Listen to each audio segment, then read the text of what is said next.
मैं एक बहुत बदनसीब लड़की हूँ। खूबसूरती की वजह से सारे के सारे मर्द मेरे साथ सोना चाहते हैं। यहाँ तक कि मेरे बाप ने भी मुझे नहीं छोड़ा। मेरे साथ मर्द जो चाहे जैसा चाहे कर सकते हैं। एक दिन मेरे कमरे में एक लड़का आया। उसने मेरे साथ जो किया उसे जानकर आपके रोंगटे खड़े हो जाएंगे, क्योंकि उसने मेरे साथ आज मेरे दोस्त ने मुझे एक बेहद खूबसूरत और दिलकश लड़की की तस्वीर भेजी थी। आज से पहले मैंने इतनी सुंदर, इतनी हसीन लड़की कभी नहीं देखी थी। देखने में उस लड़की की उम्र ज़्यादा नहीं थी, लगभग 19 साल की होगी। उस लड़की की फ़ोटो को देखकर मैंने उसी समय अपने दोस्त को कॉल किया और उससे पूछा कि मैं इस लड़की के साथ एक रात गुजारना चाहता हूँ, क्या यह संभव है? तो वह कहने लगा हाँ, लेकिन वह एक रात के कम से कम 10,000 लेगी। मैंने कहा इतनी खूबसूरत लड़की पर तो 10,000 तो छोड़, मैं 1 लाख भी देने को तैयार हूँ, बस तू मेरी सेटिंग कर दे। मेरा दोस्त कहने लगा कि ठीक है भाई, तू बस तैयार हो जा, मैं कुछ देर में तुझे बताता हूँ। अपने दोस्त का फ़ोन रखने के बाद मैं तैयार हो गया। मैं उस लड़की से किसी भी तरह मिलना चाहता था, उसके बारे में जानना चाहता था। अब मैं अपने दोस्त के कॉल का इंतज़ार कर रहा था। मैं पेशे से एक रिपोर्टर हूँ और नई नई खबर ढूंढकर निकालना मेरा काम है। मैं इस लड़की से मिलकर यह जानना चाहता था कि आखिर यह लड़की इस धंधे में कैसे आई, वह भी इतनी कम उम्र में। मेरा दोस्त अक्सर मुझे ऐसी लड़कियों की तस्वीर देता था जो इस तरीके के काम किया करती थी। मैं तो बस यही जानने के लिए बहुत उत्सुक था कि इस लड़की की कहानी क्या है। मुझे यकीन था कि कहानी बहुत ही धमाकेदार होगी। अगर मुझे यह कहानी मिल गई तो मेरे चैनल की रेटिंग बहुत तेज़ी से ऊपर बढ़ जाएगी और साथ ही साथ मुझे प्रमोशन भी मिल जाएगा। थोड़ा इंतज़ार करने के बाद मेरे दोस्त ने मुझे फ़ोन किया और कहा कि मैं तेरा उस लड़की के साथ आज रात 10 बजे का टाइम सेट कर दिया है, और साथ ही साथ उसने मुझे यह भी बताया कि मुझे उससे कहाँ और कैसे मिलना है। उसकी बताई हुई जगह पर मैं समय से पहले ही पहुंच गया। वह बेहद छोटा सा गांव था जहां कच्चे और छोटे घर बने हुए थे। मेरे दोस्त के बताए पते पर पहुंचकर मैंने दरवाज़ा खटखटाया और अंदर से उस लड़की ने दरवाज़ा खोला। मुझे देखकर मुस्कुराई और मुझे अंदर आने के लिए कहा। उसके पास से गुजरते हुए मुझे बेहद ही एक मनमोहक खुशबू आ रही थी। मैं उसके कमरे में जाकर बैठ गया। मुझे थोड़ा अजीब तो लग रहा था, पर कुछ ही देर में वह लड़की खुद मेरे बराबर में आकर बैठ गई। वह फ़ोटो से भी कहीं ज़्यादा खूबसूरत थी। मैंने उस लड़की से कहा, तुम सामने वाले सोफ़े पर बैठो। वह मुझे बेहद हैरानी से देखने लगी और सामने वाले सोफ़े पर बैठ गई। जब मैंने उसका नाम पूछा तो वह ज़ोर-ज़ोर से हँसने लगी। जब मैंने उससे उसकी हँसी की वजह पूछी तो वह कहने लगी कि नाम में क्या है? नाम तो कुछ भी हो सकता है। आप यहाँ जिस काम के लिए आए हैं, मैं उस काम के लिए तैयार हूँ। और धीरे-धीरे वह अपने कपड़े उतारने लगी। कहने लगी कि अभी 1 घंटे आपके पास है, आप जो चाहे जैसा चाहे मेरे साथ कर सकते हैं। मैंने उसे वहीं रोक दिया। वह मुझे अपना ग्राहक समझ रही थी। रोज़ उसके पास कितने ही लोग आते थे। मैंने उसे हँसते हुए बताया कि मैं यहाँ पर तुम्हारे साथ किसी भी तरीके का कोई गलत काम करने नहीं आया हूँ। तुम मुझे बेहद खूबसूरत लगी, तो मैं बस तुमसे एक बार मिलना चाहता था, इसलिए आया हूँ। क्या तुम मुझे अपने बारे में बताओगी? मैंने जानबूझकर रिपोर्टर वाली बात उससे छुपाई, ताकि वह बिना डरे और बहुत ही आराम से मुझसे बात कर सके। मेरी बातों को सुनकर पहले तो वह बहुत हैरान हुई, फिर कहने लगी कि मैं इतने सालों से इस धंधे में हूँ, आज तक मुझे एक भी आदमी ऐसा नहीं मिला जो मेरे पास आया हो, उसने मेरे साथ कुछ ना किया हो और जो मुझसे सिर्फ बात करने आया हो। आप मेरे बारे में जानना चाहते हैं तो मैं आपको अपने बारे में क्या बताऊं? इतना समय हो चुका है इस धंधे में कि मुझे कुछ याद ही नहीं है कि मैं कौन हूँ और कहाँ से आई हूँ। उसकी आंखों में बोलते हुए आंसू आ गए थे और उसके शब्दों में बहुत दर्द था। धीरे धीरे उसने मुझे अपने बारे में बताना शुरू किया। वह कहने लगी कि मेरा नाम शालिनी है। मेरी माँ मुझे बहुत प्यार करती थी, लेकिन शायद मेरा इस दुनिया में पैदा होना ही मेरी बदनसीबी थी। मेरे पापा तो मुझे और मेरी माँ को समाज के भरोसे छोड़कर चले गए। मैं उस समय सिर्फ 5 साल की थी। मेरे पापा को एक बेटे की चाहत थी। जब मैं हुई उसके बाद से मेरी माँ दोबारा कभी भी प्रेग्नेंट नहीं हो पाई। ना जाने उन्हें क्या परेशानी हो गई थी। एक बेटे के इंतजार में मेरे पापा ने मेरी माँ के साथ 6-7 साल गुजारे थे। लेकिन जब उनको यकीन हो गया कि मेरी माँ दूसरी औलाद नहीं जन्म दे सकती तो वह अलग हो गए। मुझे क्या पता था कि यह तो मेरी बदनसीबी की सिर्फ शुरुआत है। मेरे पापा हर रोज़ मुझे बहुत मारते थे और साथ ही मेरी माँ पर भी बहुत जुल्म करते थे। कभी कभी तो ऐसा भी होता था कि 2 वक्त की रोटी के लिए मेरी माँ को मेरे पापा के आगे हाथ पैर जोड़ने पड़ते थे। मेरी माँ मेरे पापा से इतना परेशान हो जाती थी कि वह मुझे भला बुरा कहने लगती थी, क्योंकि उन्हें कहीं ना कहीं यह लगता था कि मेरी वजह से ही यह सब हो रहा है। मेरे पापा ने मुझे कभी भी मेरे नाम से नहीं बुलाया था। वह मुझे हमेशा बोझ कहते थे। मेरी माँ मुझे अक्सर कहती थी कि अगर तेरी जगह मैंने किसी बेटे को जन्म दिया होता तो आज मेरी हालत नहीं होती। और उसके बाद मुझे अपने गले से लगाकर बहुत ज़्यादा रोने लगती थी। मैं अपनी माँ की स्थिति समझ सकती थी। मैं जानती हूँ वह मुझसे बहुत प्यार करती थी, लेकिन मेरे पापा की वजह से मजबूर भी थी। एक दिन ऐसा भी आया जब मेरे पापा हम दोनों को छोड़कर हमेशा के लिए कहीं चले गए। वह कहने लगे कि अब मैं तुम दोनों को नहीं पाल सकता हूँ, क्योंकि मेरी ज़िंदगी में अब एक ऐसी औरत है जो मुझे बेटे का सुख दे सकती है, तेरी माँ की तरह नहीं है। वह दिन मुझे बहुत अच्छे से याद है। उस दिन मेरी माँ बहुत रोई थी। वह इन सब के पीछे मुझे जिम्मेदार मान रही थी। अब मैं और मेरी माँ इस दुनिया में अकेले रह गए थे। मेरे नाना नानी तो बहुत पहले ही स्वर्ग सिधार चुके थे और मेरी माँ को अपने भाइयों से किसी तरीके की कोई उम्मीद नहीं थी। उन्हें अक्सर यही लगता था कि इन सब की जिम्मेदार सिर्फ मैं हूँ। मैं अपनी माँ की नज़रों में खुद के लिए नफरत महसूस की थी। जब से पापा गए थे तब से 2 वक्त की रोटी भी हमारे लिए मुश्किल हो गई थी। लेकिन मैं उनकी बेटी थी ना, वह मुझे कैसे छोड़ देती। मेरा पेट पालने के लिए उन्होंने लोगों के घरों में काम करना शुरू किया। हर रोज ना जाने कितने ही मर्दों की हवस भरी नज़रों का शिकार होती थी। हमारी ज़िंदगी बहुत मुश्किल होती जा रही थी।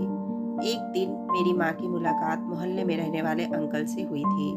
वह मेरे पापा के बहुत पुराने दोस्त थे और मेरी माँ को भी अच्छे से जानते थे। मेरी माँ को इस तरह से लोगों के घरों में काम करता हुआ देख उन्हें बहुत दुख हुआ था। माँ की यह हालत उनसे देखी नहीं जा रही थी। वो अंकल मेरी माँ की हर संभव मदद करना चाहते थे, इसलिए उन्होंने मेरी माँ को शादी करने को कहा। अंकल एक अच्छे परिवार से थे जिनका अपना घर था। अंकल की शादी अभी तक नहीं हुई थी। मेरी माँ की मजबूरियों को देखते हुए उन्होंने मेरी माँ को शादी का प्रस्ताव दिया था। अंकल में किसी तरीके की कोई बुराई नहीं थी कि मेरी माँ शादी के लिए मना कर देती।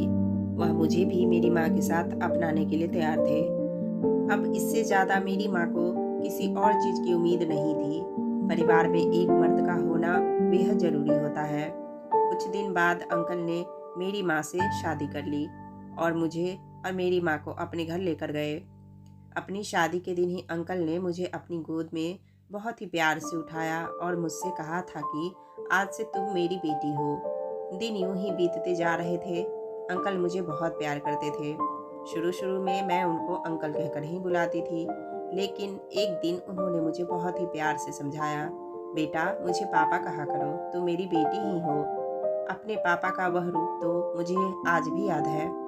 उनके आगे अंकल को पापा कहना मेरे लिए थोड़ा मुश्किल था, लेकिन उनके प्यार को देखकर धीरे धीरे मुझे भी उनसे प्यार हो गया और मैं अपने पापा को तो जैसे भूल ही गई।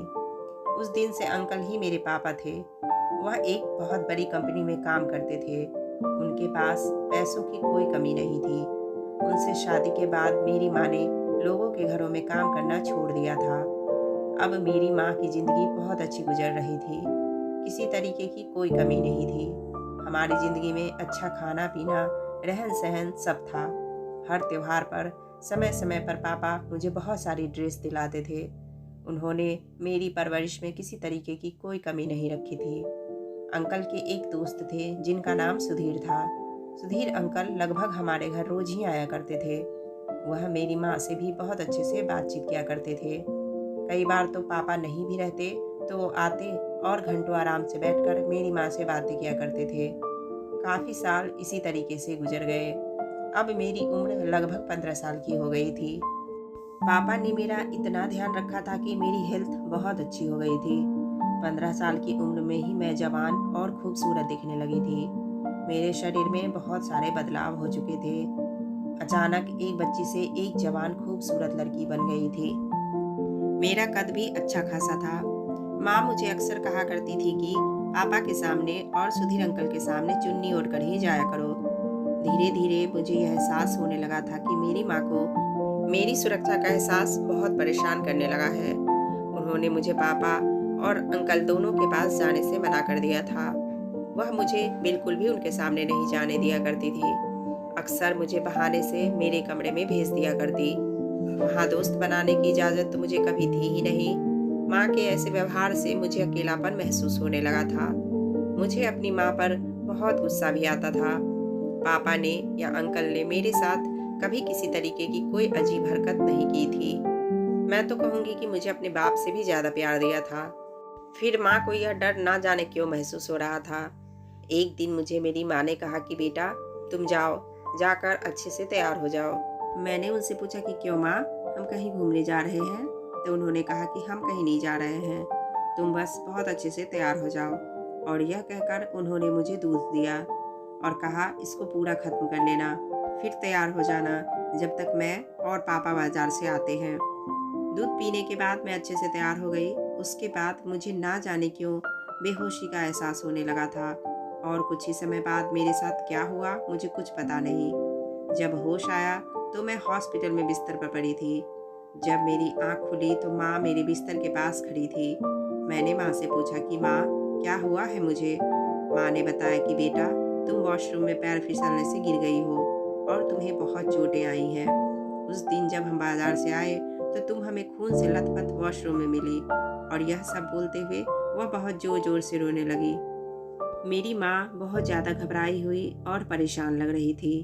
पापा मेरे पास आए और उन्होंने बड़े ही प्यार से मेरे माथे को चूमा और कहने लगी कि मेरी बेटी तुम बिल्कुल भी परेशान मत हो, कुछ दिनों में तुम्हें हॉस्पिटल से छुट्टी मिल जाएगी और हम सब घर चलेंगे। अभी तुम बिल्कुल ठीक हो। वह मुझसे पूछने लगी कि क्या तुम्हें कुछ याद है, तुम्हारे साथ क्या हुआ था, तुम कैसे गिर गई?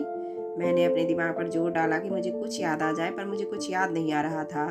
तभी मेरी माँ कहने लगी कि बेटा तुम आराम करो, तुम्हें अभी आराम की ज़रूरत है। अपने दिमाग पर बिल्कुल भी जोर मत डालो, यह सब बाद में होता रहेगा। पापा ने मेरी माँ को कहा कि तुम घर जाओ और घर जाकर आराम करो। वह बिल्कुल थकी हुई लग रही थी। काफ़ी समय से उन्होंने बिल्कुल भी आराम नहीं किया था तो माँ घर चली गई। मैं लगभग 5 दिन हॉस्पिटल में रही थी। उन दिनों पापा ने मेरी बहुत देखभाल की, अपने ऑफिस से भी छुट्टी ले ली थी। कुछ दिन बाद मुझे हॉस्पिटल से छुट्टी मिली और मैं घर आ गई। चोट लगने से मेरा बहुत खून बह गया था जिसकी वजह से मुझे बहुत कमजोरी महसूस होती थी। हमेशा एक बेचैनी सी रहती थी, पर मैंने यह बात अपनी माँ को नहीं बताई थी क्योंकि वह पहले ही बहुत परेशान थी। घर आने के बाद माँ और पापा दोनों ने ही मेरा बहुत ख्याल रखा था। अब मैं पूरी तरह से ठीक हो गई थी। मेरी माँ ने मुझे पीने के लिए दूध दिया और मुझसे कहा बेटा कल से तुम्हें स्कूल जाना है, बहुत दिनों की छुट्टी हो गई है। जब तुम स्कूल से आओगी तो हम तुम्हारा जन्मदिन मनाएंगे। तुम्हें याद है उस दिन मैंने तुमसे कहा था कि तुम तैयार रहना, इसलिए कहा था क्योंकि मैं और पापा तुम्हारे लिए एक अच्छा सा गिफ्ट लेने गए थे। तुम्हें अपना जन्मदिन याद नहीं था, वह गिफ्ट अभी तक वैसे ही रखा हुआ है। जब तुम स्कूल से आओगी तो हम तुम्हारा जन्मदिन बहुत अच्छे से मनाएंगे, तब तुम गिफ्ट खोलकर देखना। माँ का दिया हुआ दूध पीने के बाद मैं अपने कमरे में चली गई और लाइट बंद करके लेट गई। पता नहीं लेटते ही मुझे क्या हुआ, मुझे ऐसा महसूस हो रहा था कि मेरी आंखों के सामने सब कुछ बहुत तेजी से घूम रहा है। कुछ अजीब सी बेहोशी लग रही थी, हाथ पैर नहीं उठ रहे थे। ज़्यादा समय नहीं हुआ था कि मुझे अपने कमरे में किसी के आने का एहसास हुआ। जब देखा तो वह रमेश अंकल थे, यानी कि मेरे पापा। मैं चुपचाप आंखें बंद करके लेटी रही, लेकिन इससे पहले कि मैं कुछ करती मेरे साथ कुछ ऐसा हुआ जिसकी मैंने कभी उम्मीद नहीं की थी। उन्होंने सबसे पहले मेरा माथा चूमा और उसके बाद उन्होंने मुझसे ऐसी बातें कही कि मैंने जानबूझकर अपनी आंखें खोली ही नहीं। मैं जानना चाहती थी कि आखिर वह पूरी बात क्या है। मैं चुपचाप आंखें बंद करके वह सब सुन रही थी। उसके बाद उन्होंने मेरे हाथ और पैर बांध दिए। इससे पहले मैं अपने आप को छुड़ाने की कोशिश करती, वह मेरे साथ सब कुछ कर चुके थे। उन्होंने मेरे साथ वह सब कुछ किया जो उनको मेरे साथ नहीं करना चाहिए था। उन्होंने मेरी इज्जत के साथ खेला था और मुझे धमकाया था कि मैं किसी को कुछ ना बताऊं, नहीं तो मेरे लिए अच्छा नहीं होगा। फिर उनकी बातों को सुनकर मैं बहुत डर गई थी। अगली सुबह जब मैं उठी तो मेरी तबीयत बहुत ज़्यादा खराब लग रही थी। माँ ने मुझसे कहा कि तुम आज स्कूल मत जाओ। आराम करो, तुम्हारी तबीयत ठीक नहीं लग रही है। और वह मुझे डॉक्टर के पास भी लेकर गई। मैं इतनी ज़्यादा डरी हुई थी कि मैंने अपनी माँ को कुछ नहीं कहा। कुछ देर में डॉक्टर ने मेरा चेकअप किया और उन्होंने माँ को कुछ बताया। डॉक्टर की बात सुनकर माँ के पैरों तले से ज़मीन खिसक गई। डॉक्टर ने माँ को कहा कि आपकी बेटी प्रेग्नेंट है। मुझे तो यकीन ही नहीं हो रहा था कि वह क्या बोल रहे हैं। मेरी माँ ने डॉक्टर से कहा कि यह कैसे हो सकता है, यह तो बहुत छोटी है। पर डॉक्टर ने कहा, यही सच है। मुझे अच्छी तरह पता था कि वह बच्चा किसका होगा। अगर माँ ने मुझसे पहले पूछा होता तो मैं उन्हें नहीं बता पाती कि क्या हुआ है मेरे साथ। लेकिन कल रात की बात के बाद मैं जानती थी कि यह बच्चा किसका है और यह सब किसने किया है। कल रात को जब रमेश अंकल मेरे पास आए थे तो उन्होंने मुझे सब कुछ बताया था कि वह मेरे साथ यह गलत काम कब से करते आ रहे हैं। उस दिन जब मेरा जन्मदिन था तो उन्होंने मेरे साथ क्या किया था। मैंने अपनी माँ को बिना डरे सब कुछ बता दिया। पर जैसा कि मुझे उम्मीद थी, उनको मेरी बात पर भरोसा नहीं हुआ। मेरी बात को सुनते ही मेरी माँ ने एक जोरदार थप्पड़ मेरे मुंह पर लगा दिया। वह कहने लगी कि हाँ, तुम्हारे पापा ने तो मुझे बहुत पहले ही बता दिया था कि तुम्हारी हरकतें कुछ ठीक नहीं लग रही है। इस वजह से मैं तुम्हें तुम्हारे पापा और सुधीर अंकल के आसपास रहने से मना किया था। मैं तो यह चाहती थी कि वह लोग तुम्हारे बारे में कुछ गलत राय ना बनाए। लेकिन रमेश बिल्कुल ठीक थे। तुम ऐसी ही हो, पता नहीं कब से इस गलत रास्ते पर चल रही हो। मेरी माँ तो मुझ पर इल्जाम लगाने लगी थी। उन्होंने गुस्से में मुझे मेरे कमरे में बंद कर दिया और जब शाम को अंकल आए तो उन्हें मेरी प्रेग्नेंट होने की बात बताई और साथ ही यह भी बताया कि मैंने उनका नाम लिया है। वह गुस्से में मेरे कमरे में आए और मुझे पीटने लगे। कहने लगे कि मैंने तुम्हें अपनी बेटी की तरह प्यार किया और तुम क्या कह रही हो मेरे बारे में। पर आज मैं कहाँ चुप रहने वाली थी। वह मुझे पीटते जा रहे थे और मैंने उन्हें कहा कि कल रात को जब आप अपनी हवस मिटाने के लिए मेरे कमरे में आए थे और आपने मुझसे जो भी बातें की थी वह सब मैंने सुनी थी। आप यही कह रहे थे कि उस दिन जब आप और माँ मेरे लिए गिफ्ट लेने गए थे तो आप माँ से ऑफिस का बहाना बनाकर घर वापस आ गए थे और जो दूध माँ ने मुझे दिया था उसमें आपने बेहोशी की दवा मिला दी थी और मेरे बेहोश होने पर आपने मेरा फ़ायदा उठाया और आपका झूठ पता ना चले इसलिए आपने मुझे वॉशरूम में ले जाकर धक्का दे दिया। यही कहा था ना आपने। मेरी बात सुनकर वह ऐसे कर रहे थे जैसे यह सब झूठ है। वह मुझे और ज़्यादा पीट रहे थे और मेरी माँ को कहने लगे कि कैसी बेटी पैदा की है तुमने। मैंने इसको अपनी बेटी जैसा प्यार दिया और यह आज मेरे ऊपर ही इल्ज़ाम लगा रही है। मेरी माँ अभी तक इस स्थिति में नहीं थी कि वह सही गलत में फ़र्क कर पाती। उन्हें कुछ समझ नहीं आ रहा था कि कौन सच बोल रहा है और कौन झूठ, क्योंकि इतने सालों में अंकल ने कभी भी ऐसी कोई हरकत नहीं की थी कि मेरी माँ को उनके ऊपर जरा भी शक होता। अंकल ने मेरी माँ को कह दिया था कि अब मैं इस लड़की को अपने घर पर नहीं रखूँगा। मेरी माँ ने उनके आगे बहुत हाथ पैर जोड़े थे कि मेरी बेटी को घर में रख लो, इसे बाहर मत निकालो, मैं उसे समझा लूँगी। लेकिन वह नहीं माने। उन्हें लग रहा था कि हो सकता है कि वह आगे जाकर पकड़े भी जाएं। उन्होंने कहा कि वह मुझे वहाँ नहीं रख सकते और यह कहकर अपने कमरे में चले गए। मेरी माँ ने मेरा अबॉर्शन करवा दिया और घर में सबने मुझसे बात करनी बंद कर दी थी। मेरी माँ को तो लगता था कि उनकी यह शादी भी कहीं मेरी वजह से ही ना टूट जाए। मैं कमरे में पड़ी रहती, मौका पाकर अंकल मेरे पास आते थे और अपनी हवस मिटाते थे। मैं चुपचाप लाश की तरह पड़ी रहती थी। मैं क्या बोलती, मेरी बात को सुनने वाला कोई नहीं था और ना ही कोई यकीन करने वाला था। फिर सुधीर अंकल का भी हमारे घर में आना जाना बहुत ज़्यादा बढ़ गया था। उनकी नज़रों में भी मेरे लिए गंदगी दिखाई देने लगी थी। मेरी माँ को तो मुझ पर भरोसा था ही नहीं। इन सब बातों से मुझे बहुत तकलीफ पहुँचती थी। एक दिन मैंने वह घर छोड़ दिया और दूसरे शहर में रहने चली गई। वहाँ जाकर मैंने नौकरी ढूंढना शुरू कर दिया। लेकिन मेरी जवानी मेरी मुसीबत बन गई थी। एक दिन मुझे मेरी एक दोस्त मिली। उस लड़की ने मुझसे इस काम के बारे में बताया। उसने मुझसे कहा कि इस काम में कम समय में बहुत पैसा है। मेरे पास तो खोने के लिए वैसे भी कुछ नहीं बचा था। सब कुछ तो मैं पहले ही गंवा चुकी थी और मेरे पास पैसे बिल्कुल नहीं थे। अगर मैं कोई नौकरी करती तो भगवान जाने मुझे कब पैसा मिलता और मेरी ज़रूरतें कैसे पूरी हो पाती। इसलिए मैंने इस काम को चुना जहाँ पर लोग पैसे देकर मेरे वक्त को खरीद लेते हैं। कभी थोड़ा काम तो कभी थोड़ा ज़्यादा। अपना कुछ समय मैं मर्दों को देती हूँ और वह मुझे पैसे दे जाते हैं। कई बार तो मेरे पास ऐसे ऐसे मर्द भी आते हैं जो मुझे इतनी तकलीफ़ पहुँचाते हैं कि मैं तुम्हें बता भी नहीं सकती। लेकिन वह तकलीफ़ मेरे परिवार की तकलीफ़ से बहुत कम है। अंकल ने मुझे जितनी तकलीफ़ दी है उसके आगे मुझे हर तकलीफ़ कम ही लगती है। ज़िंदगी में बाप का सुख था ही नहीं। यह बात बोलते हुए उसकी आंखों से आंसू बहे जा रहे थे। मैं खामोशी से यह सब बातें सुन रहा था। मैं एक छोटा सा रिकॉर्डर लेकर वहाँ पर गया था। उसकी बोली हुई सारी बातें उसमें रिकॉर्ड हो गई थी। उसने पहले से ही इतना धोखा खाया हुआ था कि मुझ में हिम्मत नहीं थी कि मैं उसे और कोई धोखा दे पाता। मैंने उसे सब कुछ सच सच बता दिया कि मैं एक रिपोर्टर हूँ और मैंने तुम्हारी बोली हुई हर एक बात को रिकॉर्ड कर ली है। जब मुझे तुम्हारे बारे में पता चला तो मैं यहाँ आ गया। मेरी बातों को सुनकर वो बहुत हैरान रह गई थी। मैंने उससे कहा कि अगर तुम चाहोगी तभी मैं यह न्यूज़ आगे चलाऊँगा। अगर तुम मना करोगी तो मैं इसे अभी यहीं पर डिलीट कर दूँगा। तुम जैसा कहोगी वैसा होगा। मैं दोनों ही बातों में तुम्हारा सम्मान करूँगा।